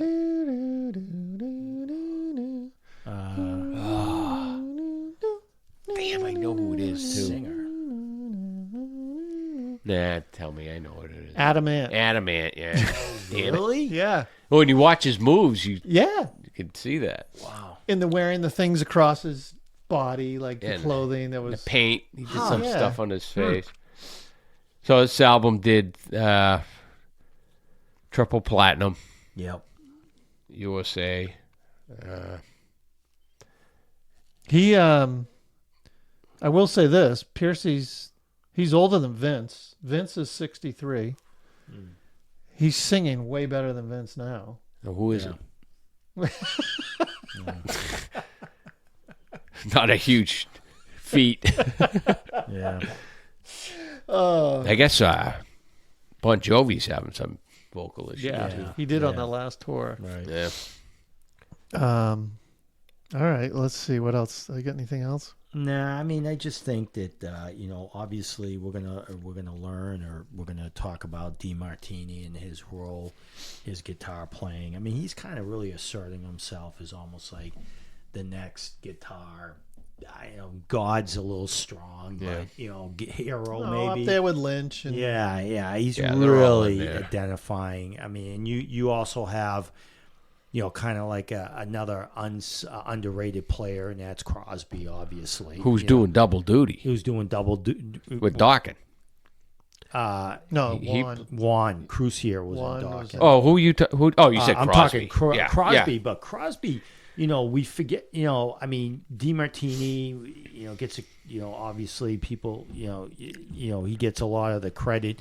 Piercy, but Crosby wrote a lot of this stuff too. Yeah, he's on a He was lot of this involved. He was credited. Him and Piercy were buddies. Yep. Long before this, they were in Mickey RATT together, Mm. which was the first version of this. He was good friends with Nikki Sixx too. Who did Warren DeMartini replace In Rat? in RATT? Oh, that's that. Yeah. That I Yeah. asked Mark. Jakey Lee. Oh, I'm sorry. Yeah, I blew it. Yeah. You didn't know that? No. I think I did, but I had forgotten. I'm sorry. I was going to say Randy Rhoads, but that was Quiet No, Riot. I was right? Quiet you Riot. didn't know. Yeah. All right, thank you. I didn't blow it. Yeah, I mean, just I think overall, this to me is an album where I just love the B-sides, the lesser known tracks. I think those are more. I like them better than I think some of the popular songs, frankly. Yeah. Yeah, oh, yeah. I The guess- album cover, Tawny Katane? Yeah. She was dating Coverdale at the time. No, Robin. Oh. She was dating Robin Crosby, and then she ended up being with Coverdale, but 87. Oh, she's on You the know, the dating right, Cellar. you're right, Night album, dating whatever. Crosby. Yep. She's on the cover of the EP too. Those are her legs with the rats Yeah. on them. She died. Huh? she's dead, yeah. Yeah, so was Robin. yeah. Robin, I read I was going down a rat. He had HIV, right? AIDS. Yeah, and a heroin addict, Yeah. and he So he got it, I think. Yeah. he got up The to king. before he died 400 pounds. Yeah, but you got to remember, he was 6'6". He was tall, but I'm saying he wasn't like he was wasn't Art's Yeah. height. There's some video of him at the end talking, like, I've lived a great life. Don't, cry for me and Yeah, all but the this. guy was in his 30s. Yeah. Jesus. Yeah. What did Kitane die from? Do you know? I mean, that was kind of premature, right? I mean, she must have been. Oh, drug that overdose? recently happened, like Yeah. last year or the year 50s. before. Yeah. I think it was shit heart failure. Oh, really? Probably Yeah. drugs, though. Could be. God. So Yeah. who's this guy writing Wanted Man? Joey Cristofanelli? He co-wrote it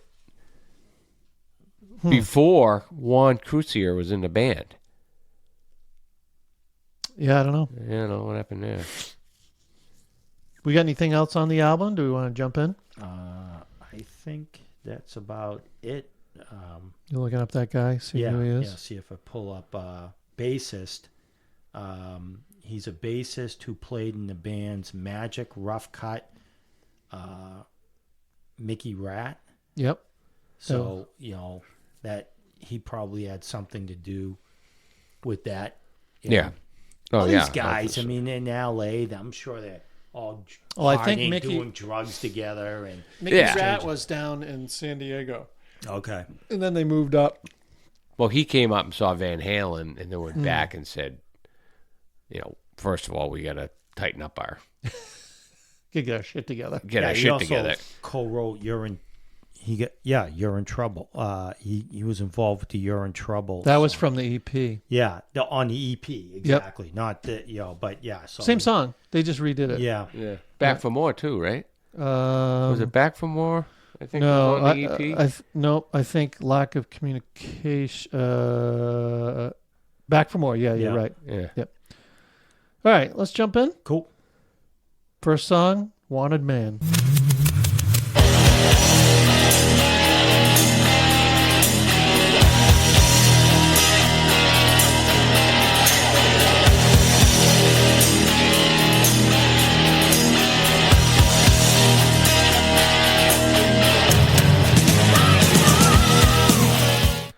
Yeah, that's one of my favorite tracks off this album.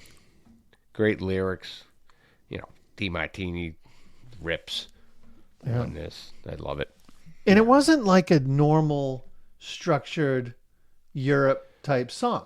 Like it was No. totally different. Yeah. What do you, Mark? What's your opinion on Blotzer? Blotzer is, he's good. He's solid.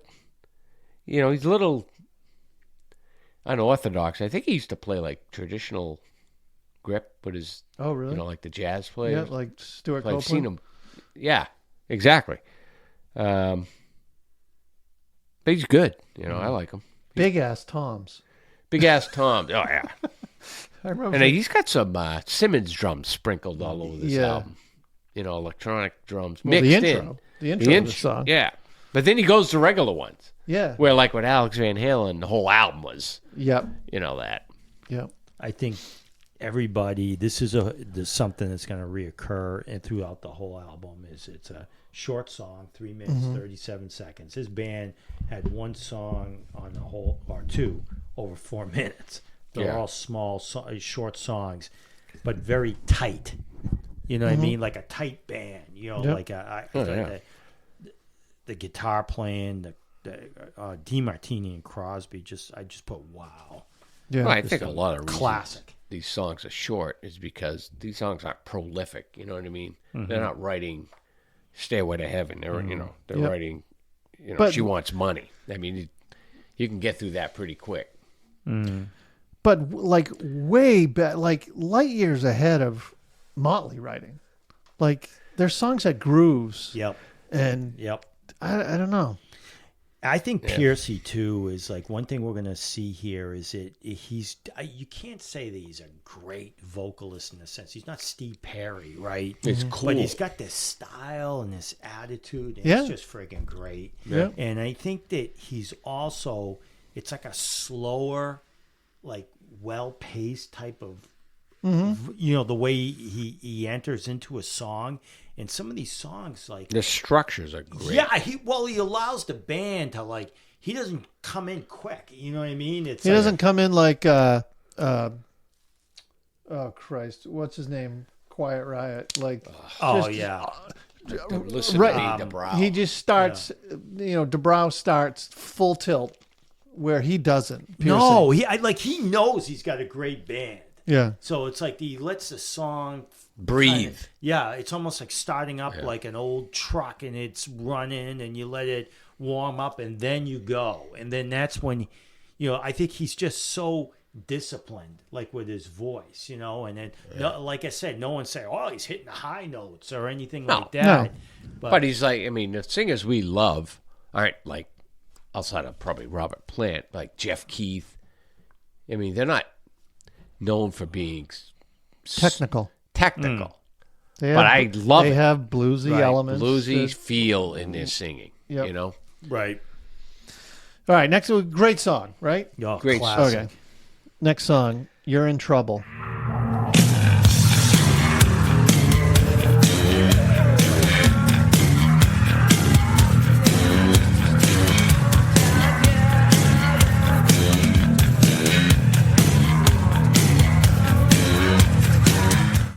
I love the bass and drum intro in this in the beginning.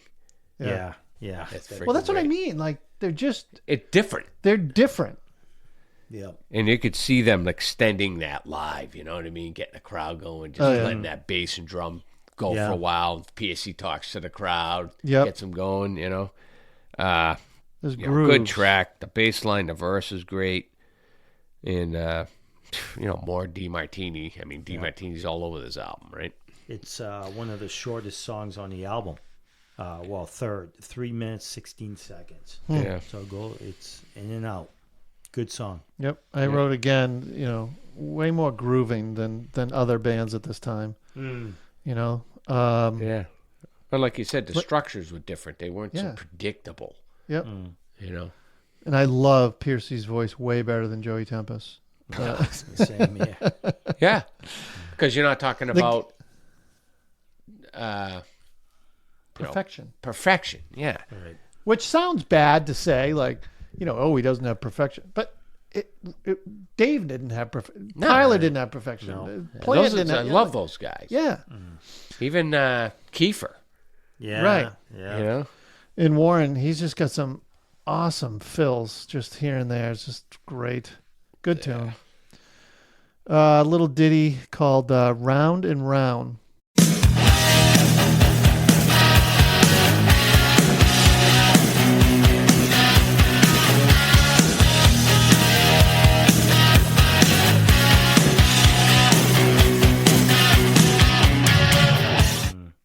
This was tough because obviously a classic song, their biggest song, I guess, but it like today it's kind of worn out. You know what I mean? We've heard it so many times. So it's hard to kind of put that aside and go, like, I didn't listen to the whole song through. No, I was 'cause just you- like, okay, I got this. I've heard this. And there's a commercial. How on dare it, you. a couple Yeah. a fraud. So, classic song. Great song. Yeah, the first time you heard it, it was one of those ones where you couldn't wait for it to come on the radio again or MTV again. You know what I mean? It's funny, though, you say, it's overplayed or you just couldn't listen to the whole thing. Yeah, but Instantly, they don't overplay shitty songs. Yeah. It's a reason it's overplayed. Yeah, but instantly popped into my head, if you put on Ain't Talking About Love right now, I'll be like, next. Yeah. But this, I'd listen to again. Yeah. All right. Yeah, not if this comes on in my truck, Yeah, I'm not changing the station. Right. right. We ain't talking about love. It's like, And it's I know long- what you're saying. It ain't talking about love isn't a bad song. Right. But I just don't ever have to hear get- it again. Right. you know? I guess the argument is it's played way more than Round and Round. So Yeah. Right. I get it. For all you out there that are, yelling at me right now. Classic song, though. Yeah. Great solo, both Robin and Warren trading off. Matter of fact, they trade off in the video where Warren points up to Robin through the floor. Really? Yeah. Remember the video? Warren starts the solo and he jumps through the ceiling and comes down on the table where they're all having dinner. And, With Uncle Milty? with Uncle Milton. And then he finishes the solo and he points up and Robin rips Yeah, the because solo. he fell through the ceiling onto the table, Oh, right? wow. Yeah. Yeah. Great, good video for that time. And I didn't have MTV at that time. And I remember going to my friend's house and be like, all right, I got to sit by the TV and see if I can see that video. Just an interesting point, I should have brought this up earlier, is like when we talk about the song structures and the success, the producer's Bo Hill. Right? Yeah. So Yep. he had worked with Big Alice producer. Cooper, Winger. But the label originally wanted Tom Allom. Yeah, who talked Judas about Priest. him? Whoa. And Allom didn't want to do it. He was like, I'm too Out of busy. his- oh, he just yeah. got done doing Defenders. Yep. And, he was working on a couple other projects. Yeah. They were trying to get him in. Yep. Yeah, that's interesting. Yeah. Well, it you is. wonder what effect it would have on the sound of the album. Yeah. Yeah. Would it change? Yeah. I would think it might even be heavier. Yeah, Yeah. The probably. guy coming from, Maybe he Priest. didn't like. Maybe he didn't like. Maybe the reason too was he didn't like. You want to work with Pearson, his voice. Yeah. Well, and the other thing, Maybe he was like, I'm coming from Rob Halford for Christ's sake. Right, right, and they've got no track record yet. They got nothing. right. Yeah. Mark, I don't know if you remember, but coming out of the solo, Bobby does some awesome bell ride. Yeah, he was accents. tasty with. He different does things. some kick and bell stuff back. It's really good. Yeah, he's a good drummer, no doubt. Yep. All right, great song. Let's see. In Your Direction.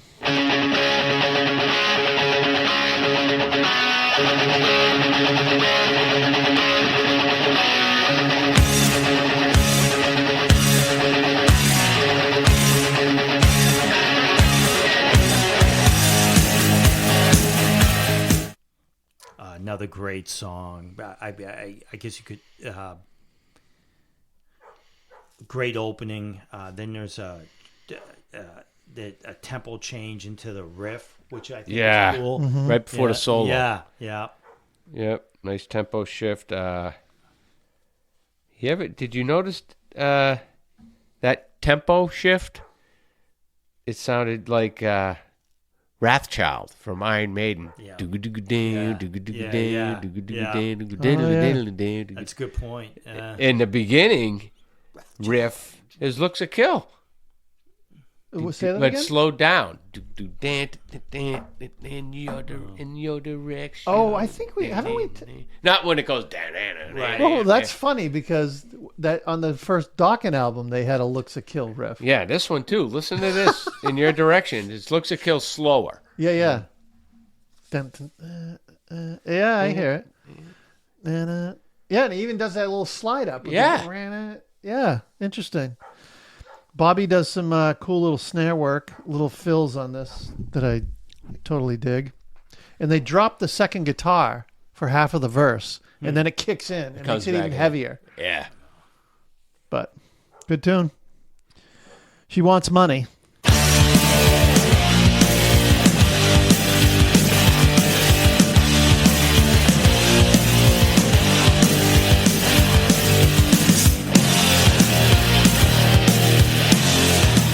I love this song. I do. I like it. I love this You know what? song. You know what drags you into these songs? Fast shuffle, heavy riff. The catchy choruses. Yeah. When they hit that chorus, you just it's memorable. She wants money. I could sit there and look money. at this Europe album and look at the titles. I couldn't tell you how the chorus goes in.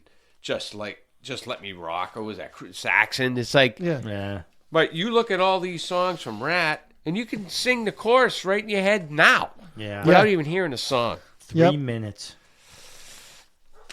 Yeah, quick song, but And Bobby just driving the tune. Oh, yeah. He's just it's a good crushing it. track. Lack of communication.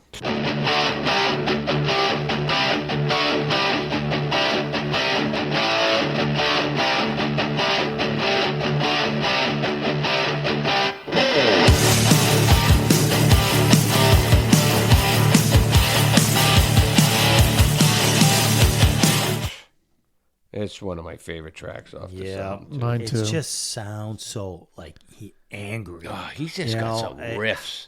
And the simplicity of it, but it Yeah. It works. works, yeah. You know, it's a solo 6 seconds long. 6 seconds. I don't know why they did that. It's like really, really quick. Huh. And is Bobby turning the beat around in this song? Yeah. Yeah, he does a little He does something. I don't know what Yeah. part of the song is. I was like, oh, what's he doing there? What about the intro? Not like Sheila E. turned the beat around. well, what he does is they do the lack of. He does the double hit with the lack of. Yeah. There you go. He actually swaps- plays the snare notes with the vocal line. Wow. Gotcha. Yeah. Yeah, and the intro's cool where guys are talking. But then he catches up with it. Yeah, he has to come back in because he's off time. Yeah. Great tune. Yep. And I love the beginning. It's just them Yeah. plugging in, you know. Yeah. Yeah, Still- you feel like you're in the room. Yeah. I mean, Yeah, like they just recorded it live. yeah. Right. All right. Next song, Back for More.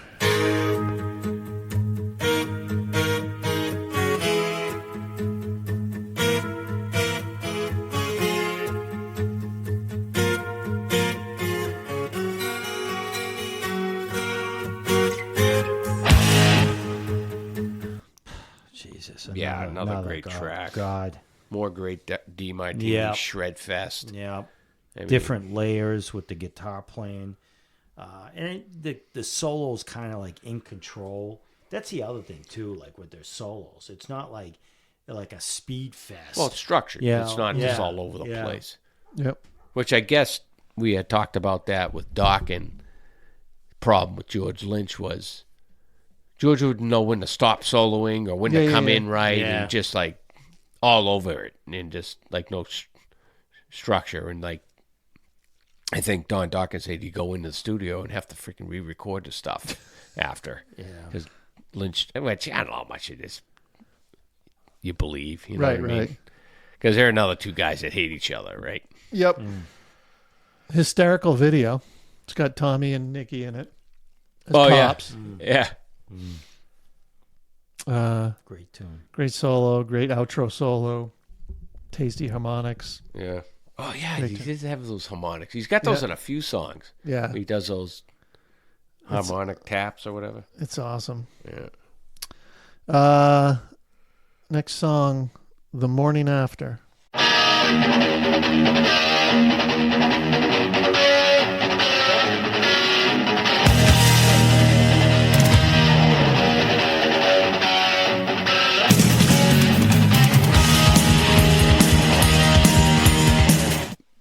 Yeah, I like this song. Yeah. Every one of them. I mean, this is one of the lesser known tracks, but Another catchy soul. Yeah. Chorus. dual guitar riff. I mean, just Da-da-da-da-da. yeah. That chugging verse. Oh, Yeah. What's funny is you could say this is like a Storm in the Castle song, but somehow it's not. yeah. Yeah. You know, the tempo of it feels like it could be, but it's not. Yeah, because it's got the chug. Yeah, You know, that kind of shuffle. right. But it works. It doesn't sound like Storm in the Castle. And the vocals just make it like a straight ahead freaking Yep. rock tune. Yeah. All right, next song, I'm Insane.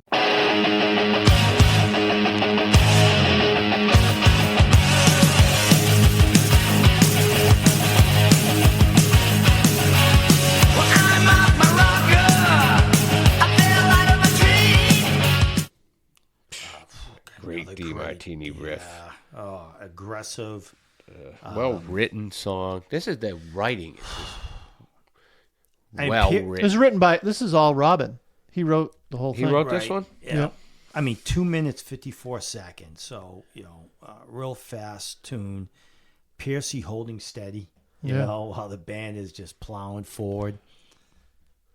And he was powerful back then. his Yeah. voice. So he had a pretty big drum sound too for this time, right? Well, yeah, as I was saying, he's mixed it with some Simmons like, what's the intro do? Was it Wanted Man? What's it with the big? But like, That's all. but the mix is really good. Like you hear Yeah. the snare, Yeah. you hear the kick. Well, it's Bo Hill. I mean, you get a Yeah. good producer. Yeah. He's gonna get a good And then- sounding album. In the next album, he wrote that iconic little drum shuffle, Oh, for, for Lay It Down. "Lay It Down," which is basically a Bonham riff, but it was awesome. Yeah.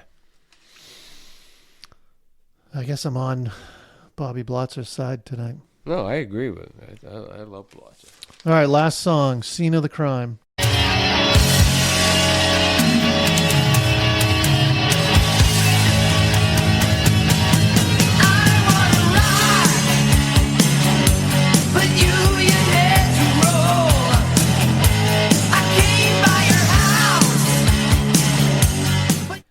This is my favorite song. Well, one of my favorites on here. Yeah. I love that great opening, and it settles into this awesome groove, and I just Yeah. I love it. I Yeah, you got Blotzer with the big process Simmons pads in the intro, right? I wrote 84. Here we are yeah. with the drum sound. But the It's probably the most poppy song on the you album. think so? You don't like it? I said I'm not a huge fan of the Yeah. tune, and I think the chorus is kind of weak. Right. I thought it was a good solid track. I mean, obviously it doesn't stand up with Wanted Man, Back from War, lack of Well, communication. yeah, but yeah, I mean, for yeah. me, but Is it it's a last- deep cut. Yep. Uh, I just like that. just the writing in when this they- album was just good. Yeah. You can't go wrong. I mean, Is it a last song filler?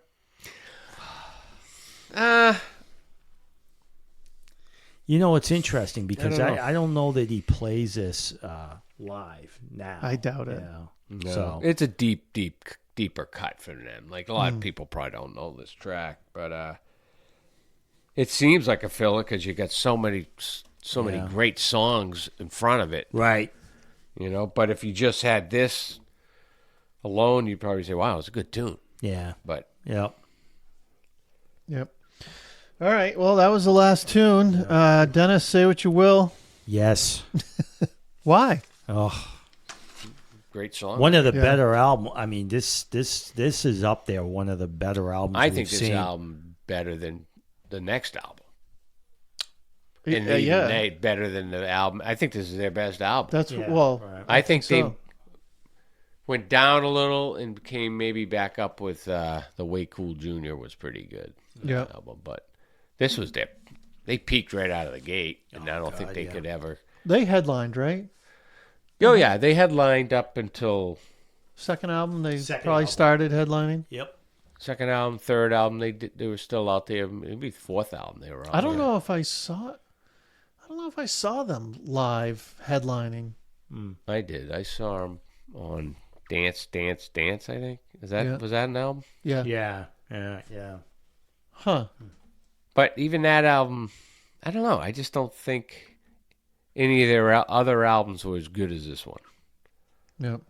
You know, song for song. Hold up, Mark. No, it's no. No, it's great. Yeah, no, it's Love it's a no-brainer. It's good. All right, cool. Well, we got through February. Boom. Short month, so challenging for us to get together, I guess. So as you're listening to this, you know now that I screwed up on me not doing the correct albums, but I have for March. Maybe we're wrong. We could debate it Sure. over the next few Yeah. weeks.